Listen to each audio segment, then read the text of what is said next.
So welcome to the 2032 season. My name is Paul, also known as the Northman, and you will see I am looking very, very white. And you will also see that in my glasses I've actually got the reflection of the new lights I've got. Probably the next couple of videos I'm going to be adjusting them, trying to find the best position to have them. So I was a lot more clear, and for when I'm streaming I can have the green screen in the background. The better light quality means that it's easier to do that kind of thing. So please bear with me if you do get annoying reflections, or if I look too white. I mean, at this point I look ill. So we need to come up with a good way to have that set up. Some people did say the volume's been a bit of an issue recently, so hopefully I can get that sorted. It does a relax in these longer form videos. I lean back away from the microphone. And yeah, sometimes just very amateurish recordings, I'm leaning away. So, a new season, new transfers. Obviously I've finished the season, and I can tell you that in terms of transfers, etc., it's a season to remember. So Likke was leaving, which we knew about, and Eberson has also gone to a club in our league, Vikingur Goethe. I did want to hold on to him, but when they came in I thought, you know what, this is the first time a club has actually come in for a player who's a class above anyone they have. So I'll let him go straight away. Join us then, Ali Fall, who was agreed before, hasn't developed how I hoped. I think we agreed to sign him when he was still only 16 from the Aspire Academy in Senegal. Jonsson, who we agreed to sign early as well, maybe won't develop into something, but we spoke on the previous episode about giving him a chance. The wonder kid who I gave you a sneaker last season, only 18 years old, Icelandic, 17 jump reach, 15 tackling, 16 determination, 17 work rate, etc, etc, etc, etc. Holy smokes, he's joined the club. So he comes in for 100k. I've spent 1.5 million on a South Korean winger who I think he has a lot of potential. I honestly think I'm picking up a decent player here. Let me know what you think about him. And then also coming into play for our under 18s this season is Zande, and he is Brazilian, mentally fantastic. That's what convinced me to sign him. 18 years old, technically not amazing, but he's decent, physically average, but his mentals convinced me that maybe he can develop just due to the fact that his mental skills are so good. So he joins us as well. Will he ever get in the first team? I don't know. I'm trying to add a lot of depth in the youth teams to see if long term it is possible. But these are the transfers going into the season. Tell you what though, when you have a new set of lights on your glasses, I can see all the dots, and I need to clean my glasses. So we jump forward with 6 games into the league now. You can see here 1-5. We've lost one. We lost to KI away from home 2-1. So we've started the season okay, obviously 5 wins in 6, but losing to KI was a bit of a disappointment. In terms of the fixtures then, obviously early on before the season started, we played in the Europa League knockout rounds. We had to finish the league phase first. We lost to Red Star and lost to Haugesund. But you can see we finished in 23rd place. So we managed to qualify for the knockout rounds. We played Legia Warsaw. We lost 1-0 at home before drawing 1-1 away from home. Coefficient wise, that left us in 26th place. We're on 22.25 points. Going into next season, we'll be on 21.875. And yeah, we will overtake Republic of Ireland. So we are going to actually jump forward 1 place, which will jump up in 25th. Which is nice, as long as nobody else picks up any points, but I don't think any of the nations around us are still in any competitions. So we had some friendly games, beating Viking of Stavanger, one of my local sides, 5-1, with Deidhoy getting all 5 goals, which was fairly impressive. In the Super Cup, obviously our B team won the Cup last year, so we played them in the Super Cup. We got a 2-0 victory, so we won the Cup, then lost to KI just to bring us back down to earth. So in the 6 games to start the season, Bartal Hansen from IF is the top goal scorer, 17 years old, not too bad. Our player has 7 in Deedho, so hopefully he can continue to develop. He has 18 goals in 12 so far for the club in league competition. In the Europa League this season, he only actually picked up 1 goal in 4 games, so hasn't started well in Europe for us. Now, I have found quite an annoying bug that I can't seem to upgrade the youth facilities any more than great. So, a little bit annoying, but we're just going to have to suck that bit up, I think. Another thing just to mention, if I find he must be injured at this point, Gutterson, still unambitious, still dreaming we can improve him. But with 15 games into the season now, won 13, we've now lost 2, and again we lost to KI, a 3-1 defeat at home this time.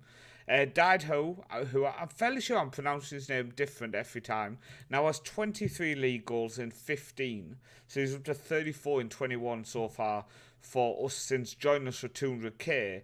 And yeah, I do have a feeling we're going to struggle to hold on to him if he keeps banging the goals in. So the rankings are in. Our league has moved up 2 places to 48th now in the rankings. If we scroll down, see exactly who's around us now. Previous position 48th. So we are behind the Croatian. Is it the top flight? It's not. It's the second tier of Croatia, maybe. We're behind Liga of Portugal. But you can see, actually, we are now a 2.5-star reputation league, which is nice. Second tier of Switzerland. Second tier, is this? Yeah, the second tier of Sweden we're actually catching. League 1 we're catching. I mean, we're flying now. We are flying. We're really not. We're really not. We've rose up the ranks, so we are 63rd best team in Europe now, which is just not correct. And we have moved up the European coefficients. We now have a team in the Europa Conference League, second qualifying round to start, and 1 in the first qualifying round. So, like I did say, we have moved up to 25th. The problem is, at the end of this season, we're losing a 5.125 season, which is actually our best in the last 5 years. So I do worry we might actually have to take a step backwards after this season before we can take a step forwards. Now, we have made some signings under sale. So Kamara, our experienced central mid from Senegal, has ended up leaving us. His contract was running out. We had 6 months left. I cashed in and got 135k for him. But we brought in some players. Tess Home, a 18-year-old young Swedish central stroke attacking mid, joins us. Going to be playing our under-18s this season, up to the B team next year. Will he get into the first team? Again, adding depth to the youth teams. I'm not sure if he's ever going to get to the first team, but I'm hoping bringing these players to the country might mean he ends up staying in the country and playing for other teams within the nation. Another example of this is John Anderson, 17-year-old Swedish player, joined us for 75k. Not the best, probably a central mid more than a centre back, I would say, with his passing of 14, and to be honest with his marking issue of being one of his weak points, I would definitely say centre mid more than central defence. This is one I'm excited about. Harry Hansen. He is a 16-year-old Faroe Islands left back. Came through a B71 and he's just quality. He is quality. So absolutely delighted bringing another high quality young Faroe Island player on a full-time contract now where he wouldn't have that B71.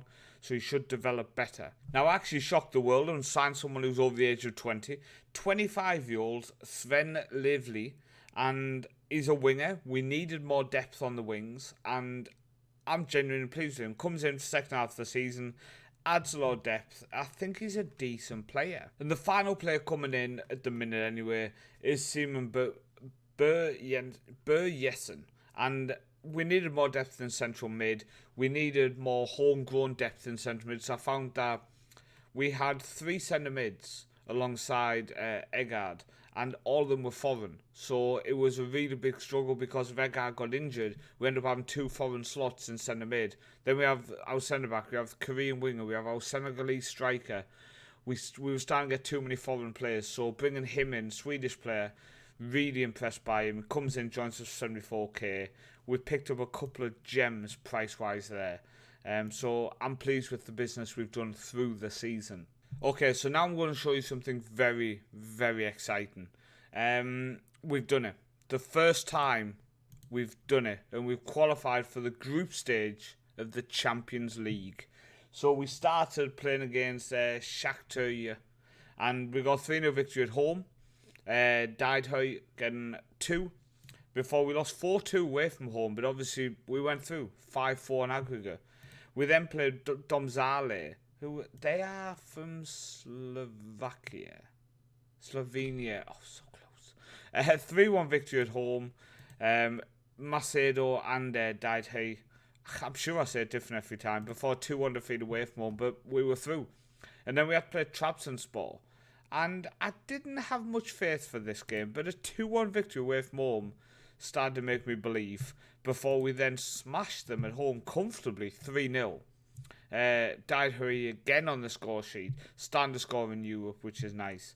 So we've been drawn against Celtic, Lyon, Real Madrid are coming to the Faroe Islands, AC Milan, Anderlecht, Juventus are coming to the Faroe Islands.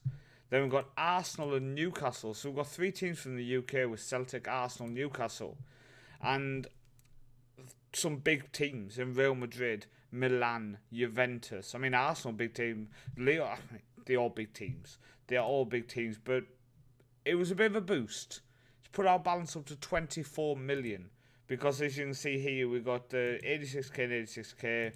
Then we got 12.75 million payout just for getting to the group phase.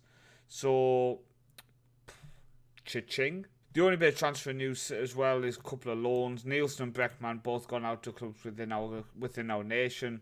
Still desperately trying to help clubs within our nation. Offering them players out on loan all the time. You would be blown away how many clubs keep rejecting the best loan offers I can give. In terms of the league, we've played 21 now. We've won 18, drew 1, lost 2. We have pulled out a little bit of a gap on KI. They do have a game in hand.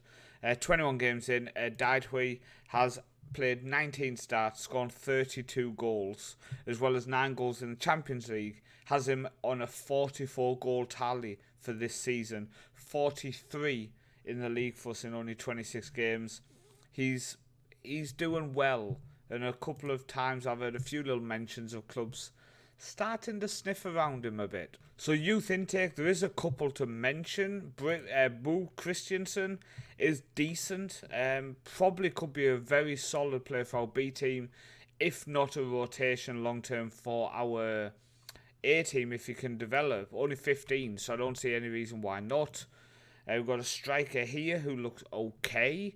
Decent enough, definitely better than we've had in the past, and definitely a B team level striker, no question about it.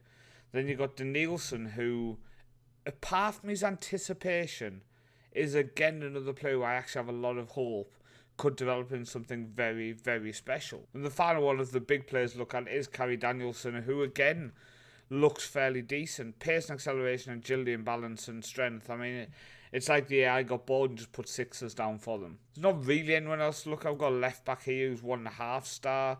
Lots of 9s and 8s, decent mentals, average physicals.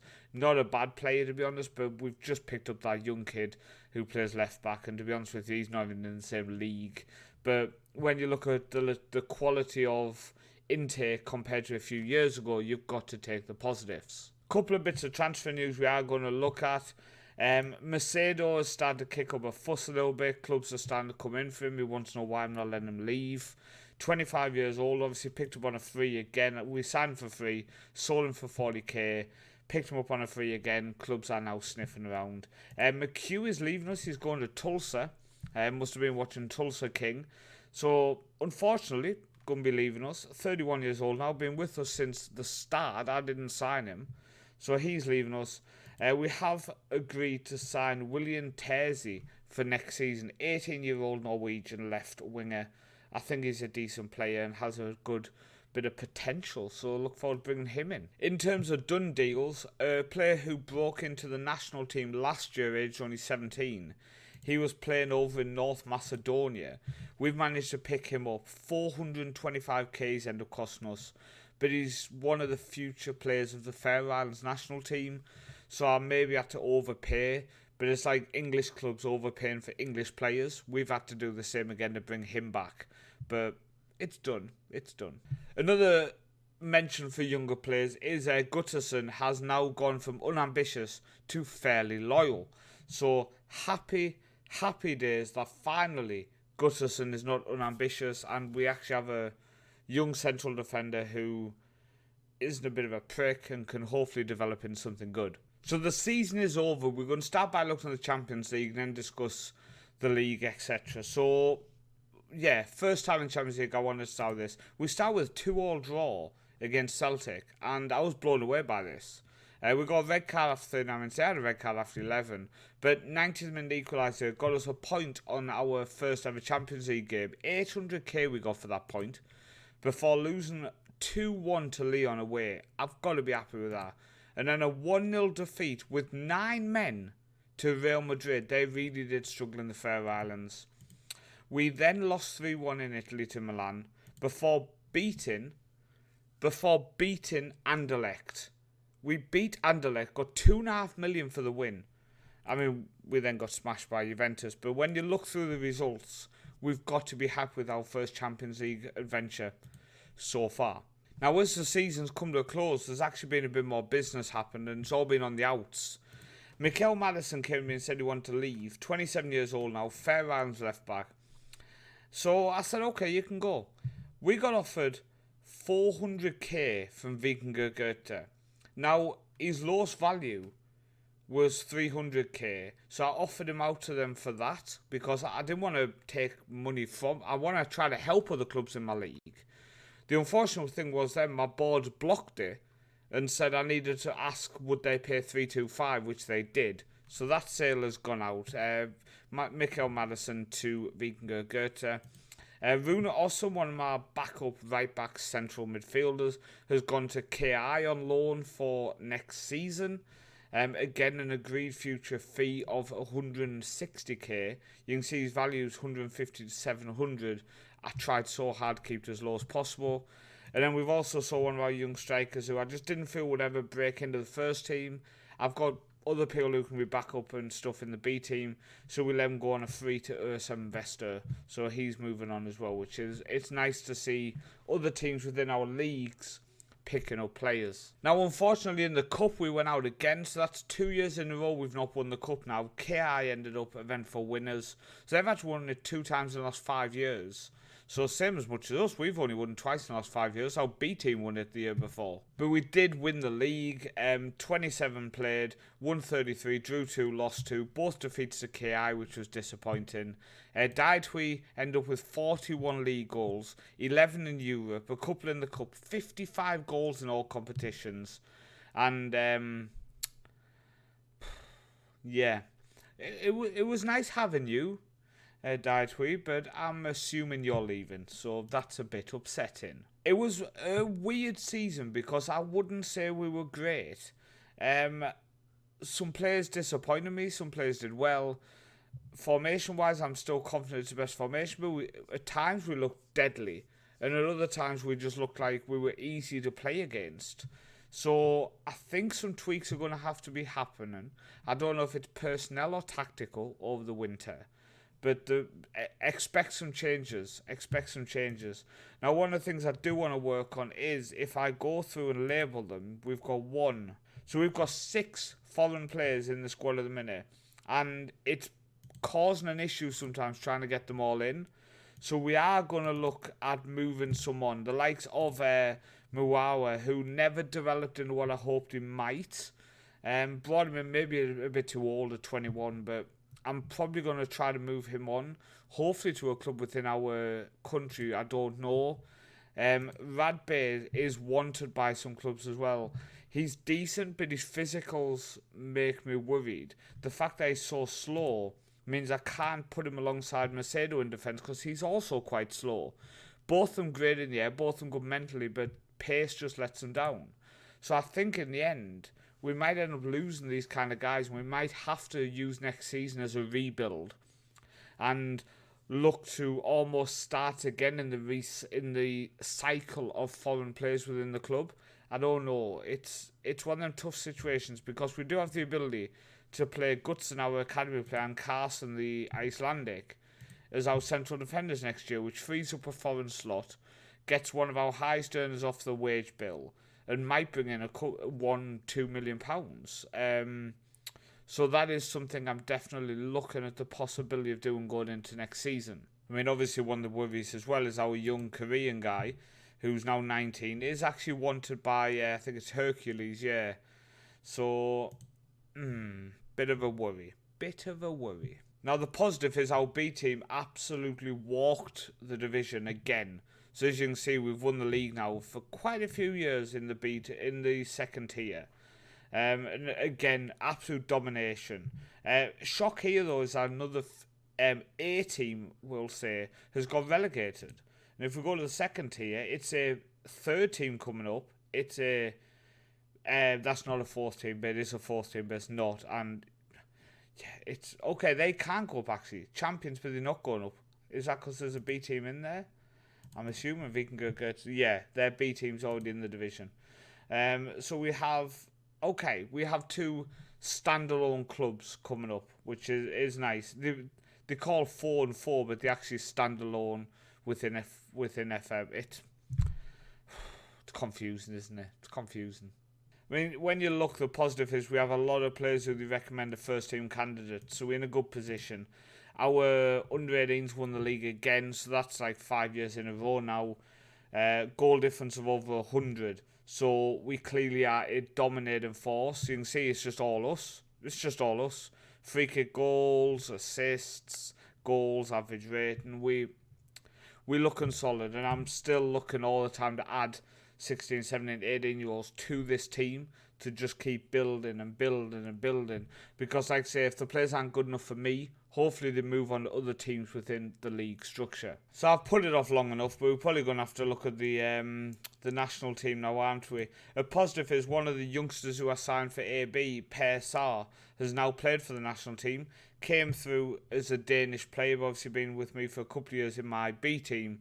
So I've capped him before he disappeared because he is actually a very, very good player. And you can see our backline is age 22, 21, 18, 20, 17. So you have a very young defence. And it's a defence which could be with us for many years to come. We've got a young team in Gem 28, 24, 25, 22, 28, 18. Then our bench, ignore the 33. But 28, 22... Got 32 in there, Mads, 29, 19, 26, 30, 25. Yeah, we have a young team, which I'm using as a justification for another terrible season. So we start with a draw against Albania before losing to Hungary and Armenia. 1-1 draw to Macedonia before defeats Armenia, Hungary and North Macedonia saw us finish bottom of the UEFA Nations League. We have been drawn against Azerbaijan, but it's going to be 2 years away before we play it, which is just backward. But home and away, back to relegation playoff. Hopefully we can do something there, but the tactic looks good. In games, we look solid. We play great football. We look like a good team. Then we concede a silly goal, and maybe that's down to the youth of our defence. Maybe that's down to the formation. At this point, it's very difficult to work it out. But I believe in the process. I'm still enjoying managing the national team. I've been given some appearances this year to the youngster Hannes Johansson, who came through in last year's intake with AB. Because if I go to his history, you can see the first season he came through, he scored 4 goals in 5 games for the under-18s. Then he scored 53 goals in 28. So at that point, you've got to give these players a chance. So I gave him a chance in the B team, and he scored 12 in 8. So goal machine there. Moved him up into the first team, and he scored a goal in 3. So 3 games, 1 goal. But also, he scored 16 goals back in the under-18s. In only 7 appearances. So, at the end of the day, he's an absolute prolific goal machine. He is moving up in our first team for the next season, I think, as a rotation option, whilst being available for the B team. But 8 caps, 3 goals for the national team now. He's just a great all-round option to have within this team. Ranking-wise, I'd rather not talk about it, but we ranked 154th. The only saving grace is the Football Association welcomes you into the role and looks forward with optimism to your time in charge. I've been in charge for 10 years now. And they are reserving judgment until a few more matches have been played.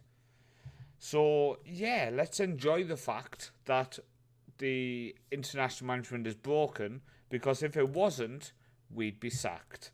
So, yeah, 471 games played as manager in, I think, is that just for AB? Let's check my overall history. That was just for AB. So, overall, 565 games as a manager, 360 wins, 68 draws, 137 games lost. 61 of them are for the national team. We've only won 20 games for the national team, which is a bit upsetting. 21% win percentage for the national team, 72 for AB. Cups, we've won 15 cups. We've won 9 league titles. Players bought 115, players sold 59, spent 3.1 million, sold for 5.25. And the other thing somebody wanted to see was my game status. You can see we've played for 8 days, 3 hours, 24 minutes. Someone actually said, have you used the editor? The in-game editor is not allowed and is not obviously not being used. But yeah, 8 days, 3 hours, 25 minutes. And also the Hall of Fame, somebody wanted to see. Due to the reputation, after 9 league wins and 7 cups, because I think it's the League Cup itself doesn't count, and the Super Cup does something stupid. But you can see 99 points. That's a bit annoying. We know when they're even getting into that. Nationality wise, though, we are top. With obviously that. But you can see here, if I click on it, okay, we've won 9 league titles. 8 is at the Super Cup. No, that's the Super Cup, and 7 normal cups. So the Super Cup doesn't count. Okay, but we're top of the nationality one, and in terms of the nation, we also top of that as well. So we are the most successful manager in the Faroe Islands history. But yeah, it's a journey we continue to take. Ericsson still doesn't have his nationality. It still says waiting for paperwork. It said that for over a year now. He is a homegrown player. So that's nice when registering for Champions League, etc. next season. But yeah, thanks for watching. I've been Paul, also known as Northman, and I'll see you next time.